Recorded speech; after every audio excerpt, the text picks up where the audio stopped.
नमस्कार,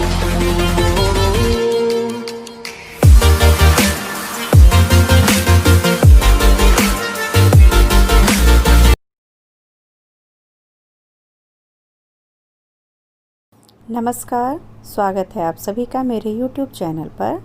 और आज मैं आपके लिए लेकर आई हूँ कक्षा 10वीं के लिए CBSE के हिंदी कोर्स अ से कहानी जॉर्ज पंचम की नाक का भाग 2।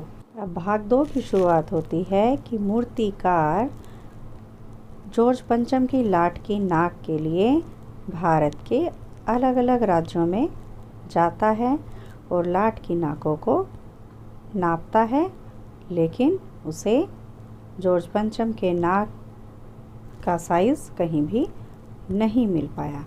तो अब कहानी आगे से शुरू होती है। तभी अफसरों के झुके हुए हताश और निराश चेहरों से अब सारे अफसरों के चेहरों पर उदासी के बादल छा गए। सारे अफसर बेचारे एक उम्मीद लगा रखी थी, लेकिन हुआ क्या, कुछ मिला नहीं फाइलों में, तो सारे उदास हो गए। एक खास कमेटी बनाई गई और उसके जिम्मे यह काम दे दिया गया कि जैसे भी हो यह काम करना है और इस नाक का दारोमदार आप पर है। दारोमदार जिम्मेदारी, रिस्पॉन्सिबिलिटी, तो ये आप पर है। मतलब खुद फ्री हो गए, एक कमेटी बना के रख दी। जैसा कि आमतौर पर होता है, कमेटियां बना दी जाती हैं किसी भी प्रकार की समस्या होती है। तो आखिर मूर्तिकार को फिर बुलाया गया, उसने मसला हल कर दिया। ठीक है, वह बोला पत्थर की किस्म का ठीक पता नहीं चला तो कोई बात नहीं, परेशान मत होइए, मैं हिंदुस्तान के हर पहाड़ पर जाऊंगा और ऐसा ही पत्थर खोज कर लाऊंगा। उसने क्या जिम्मेदारी ले ली, पहाड़ों पर जाने की और पत्थर ढूंढ कर लाने की। कमेटी के सदस्यों की जान में जान आ गई। ठीक है, फिर से वो जिंदा हो गए। सभापति ने चलते चलते बड़े गर्व से कहा, जो हेड था, ऐसी क्या चीज़ है जो हिंदुस्तान में मिलती नहीं। बड़ी बड़ी बातें करने लगा, भाषण देने लगा। हर चीज़ इस देश के गर्भ में छिपी है, ज़रूरत खोज करने की है, खोज करने के लिए मेहनत करनी पड़ेगी, इस मेहनत का फल हमें मिलेगा, आने वाला ज़माना खुशहाल होगा। और ये छोटा सा भाषण फ़ौरन से क्या हुआ, अखबारों में छप गया। भाई बड़े नेता ने इतना अच्छा भाषण दे दिया और फिर वो तो अखबारों में छापना ही था। मूर्तिकार हिंदुस्तान के पहाड़ी प्रदेशों और पत्थरों की खानों के दौरे पर निकल पड़ा। उसको भी घूमने का एक मौका मिल गया। पहाड़ी प्रदेशों में गया जहाँ पहाड़ होते थे और पत्थर की खान होती है ना, जैसे कोयले की खान होती है। ठीक है, कुछ दिन बाद वह हताश वहाँ से लौटा, बेचारा निराश हो गया। उसके चेहरे पर लानत बरस रही थी। अब वो बेचारा, मतलब उसे शर्म आ रही थी कि अब मैं क्या करूं, मैं सारी जगह घूम आया। उसने सिर लटकाकर खबर दी, हिंदुस्तान का चप्पा चप्पा खोज डाला, पर इस किस्म का पत्थर कहीं नहीं मिला। यह पत्थर तो मुझे लगता है विदेशी है।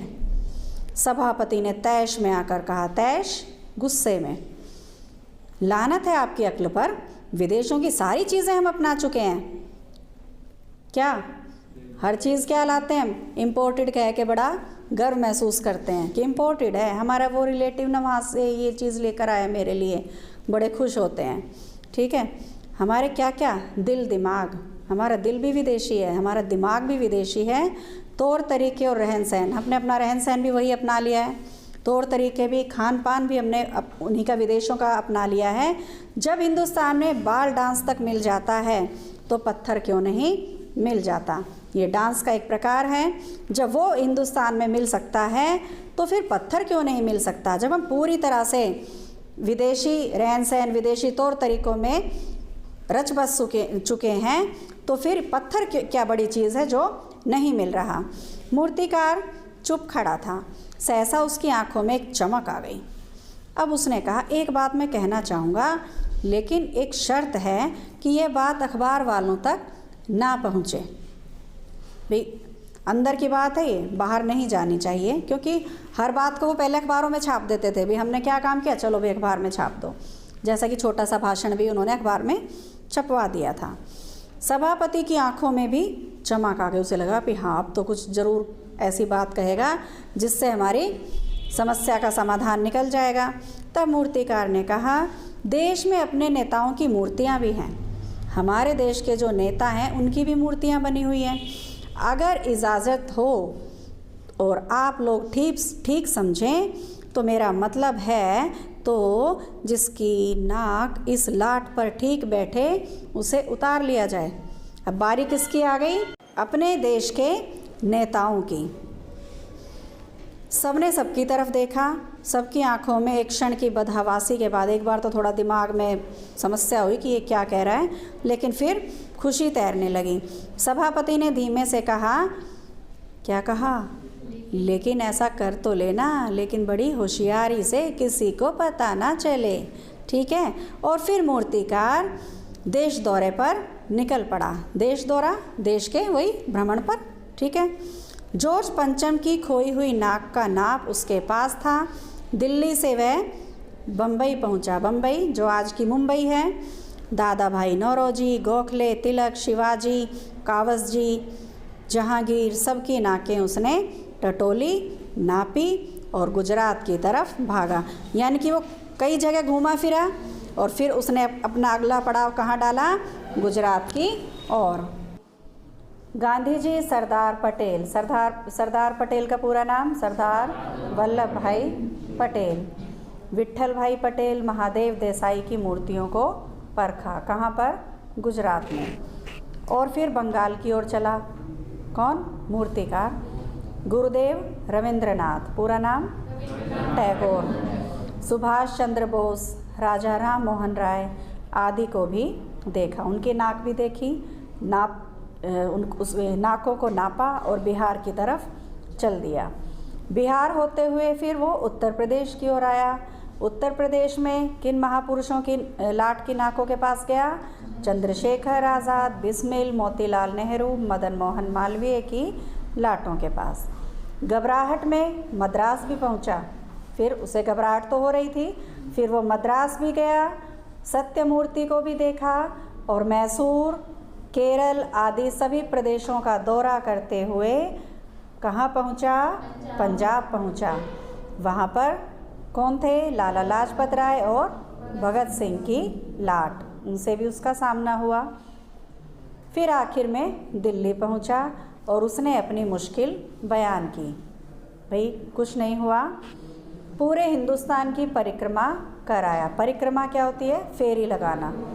पूरे देश का भ्रमण कर लिया, सब मूर्तियाँ भी देख ली, सबकी नाकों का मैंने नाप भी ले लिया, पर जॉर्ज पंचम की इस नाक से सबकी नाक बड़ी निकली। तो यहाँ पर क्या प्रतीकात्मक अर्थ क्या है? कि हमारे देश के महापुरुषों का जो मान सम्मान है, इज्जत है, वो जॉर्ज पंचम से बहुत ज़्यादा है, ठीक है। सुनकर सब फिर हताश हो गए और झुंझलाने लगे। मूर्तिकार ने उनको धीरज बंधाया और फिर आगे कहा, सुना है कि बिहार सेक्रेटरिएट के सामने, लघु सचिवालय जो होते हैं, उनके सामने सन 42 में शहीद होने वाले बच्चों की मूर्तियां स्थापित हैं। जो सन 42 में बच्चे शहीद हुए थे उनकी वहाँ पर मूर्तियाँ हैं। शायद बच्चों की नाक ही फिट बैठ जाए, क्योंकि अभी तक क्या था? जॉर्ज पंचम की नाक छोटी है, बाकियों की बड़ी है।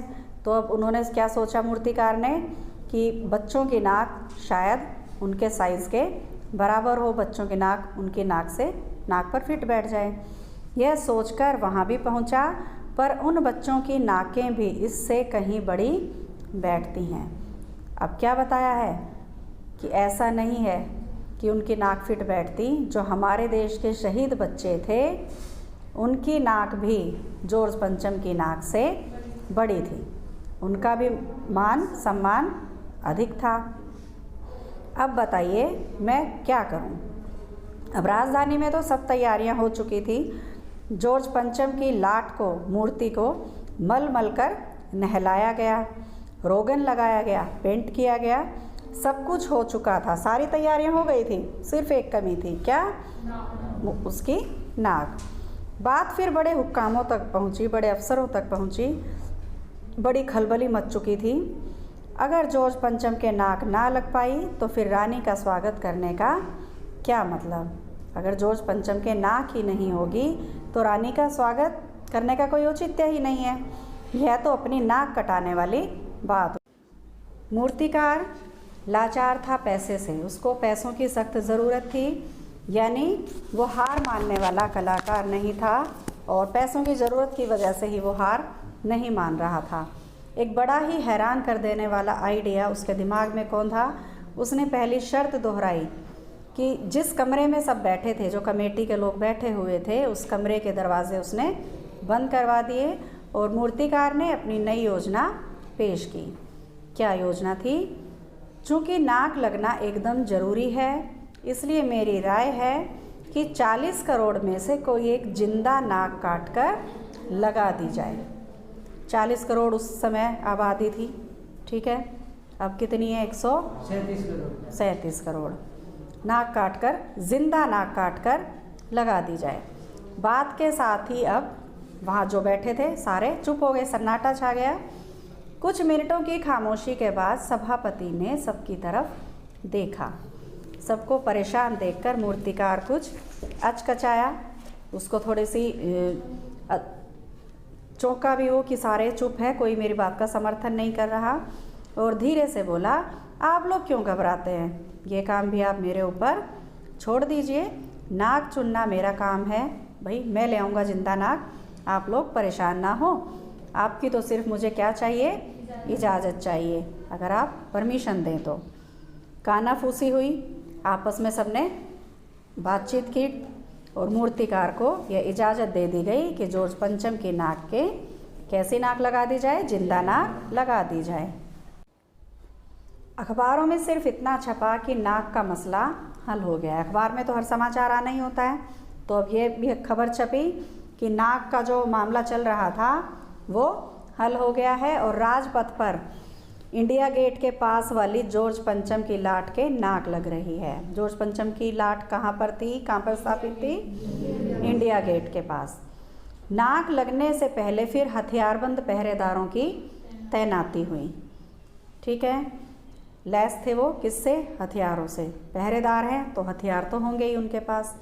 मूर्ति के आसपास का तालाब सुखाकर साफ कर दिया गया, उसकी रवाब निकाली गई और ताज़ा पानी डाल दिया गया। उसमें जो भी मिट्टी वगैरह थी उसको सबको निकाल दिया गया और फिर ताज़ा पानी से उसे भर दिया गया, ताकि कैसी नाक लगाई जानी थी? जिंदा। तो जिंदा नाक लगाई जाने वाली थी, वह सूखने ना पाए उस नाक पर, मतलब वो नाक कैसी दिखाई दे कि असली नाक यही है, कोई हमने जोड़ तोड़ नहीं किया है। इस बात की खबर जनता को नहीं थी। किस बात की? कि जिंदा नाक लग रही है। यह सब तैयारियां अंदर ही अंदर चल रही थी। रानी के आने का दिन भी अब नज़दीक आता जा रहा था। मूर्तिकार खुद अपने बताए हल से परेशान था। मूर्तिकार को भी ये परेशानी थी कि उसने ऐसा अपनी तरफ से पॉइंट रख दिया, बात रख दिया जिंदा नाक लगाने का, लेकिन अब वो इस तरह की नाक लाएगा कहाँ से? जिंदा नाक लाने के लिए उसने कमेटी वालों से कुछ और भी मदद मांगी, वह उसे दे दी गई। लेकिन इस हिदायत के साथ एक वार्निंग दे दी गई, हिदायत कि एक ख़ास दिन हर हालत में नाक लग जानी चाहिए। भाई जब महारानी आए तब नाक लगी होनी चाहिए। और वह दिन आया, जॉर्ज पंचम के नाक लग गई। सब अखबारों ने खबरें छापी कि जॉर्ज पंचम के जिंदा नाक लग गई है। मतलब ये उन्होंने अखबारों ने क्या न्यूज़ दी? जॉर्ज पंचम के जिंदा नाक लग गई है, यानी ऐसी नाक जो पत्थर की बिल्कुल भी नहीं लगती, असली ही लगती है, जैसे उस मूर्ति के ही लगी हुई थी। लेकिन उस दिन के अखबारों में एक बात गौर करने वाली थी। क्या थी? मतलब मीडिया ने भी पूरा साथ दिया कि एक तरह से जो ये अंग्रेज़ों के ग़ुलाम बने हुए हैं, अभी उनकी मानसिकता ऐसी है कि हम उनकी ग़ुलामी करें, तो उनको भी एक तरह से उन्होंने करारा जवाब दिया। क्या? उस दिन देश में कहीं भी किसी उद्घाटन की खबरें नहीं थी, ठीक है। छपती है ना खबरें कि यहाँ उद्घाटन इस चीज़ का हुआ, इस चीज़ का हुआ, तो किसी उद्घाटन की खबर उन्होंने नहीं छापी। किसी ने कोई फीता नहीं काटा था, कोई सार्वजनिक सभा नहीं हुई थी। सार्वजनिक सब होते हैं जिसमें कोई भी संबोधन करता है, मीटिंग्स होती हैं, कहीं भी किसी का अभिनंदन नहीं हुआ था, किसी का कोई वेलकम नहीं हुआ था, कोई मान पत्र भेंट करने की नौबत नहीं आई थी, किसी को सम्मानित करने की नौबत भी नहीं आई थी। किसी हवाई अड्डे या स्टेशन पर स्वागत समारोह नहीं हुआ था, कहीं भी किसी का स्वागत नहीं किया गया था और किसी का ताज़ा चित्र भी अखबार में नहीं छपा था। सब अखबार खाली थे। पता नहीं ऐसा क्यों हुआ था। नाक तो सिर्फ एक चाहिए थी और वह भी बुद्ध के लिए। तो उस बुद्ध की नाक लगाने के लिए एक तरह से किसकी नाक कटी? हमारे देश के 40 करोड़ लोगों की नाक काट दी गई। ठीक है, उनकी क्या हुई? बेइज्जती की गई एक तरह से। उसके नाक लगाने के लिए जिंदा नाक उसे लगा दी गई।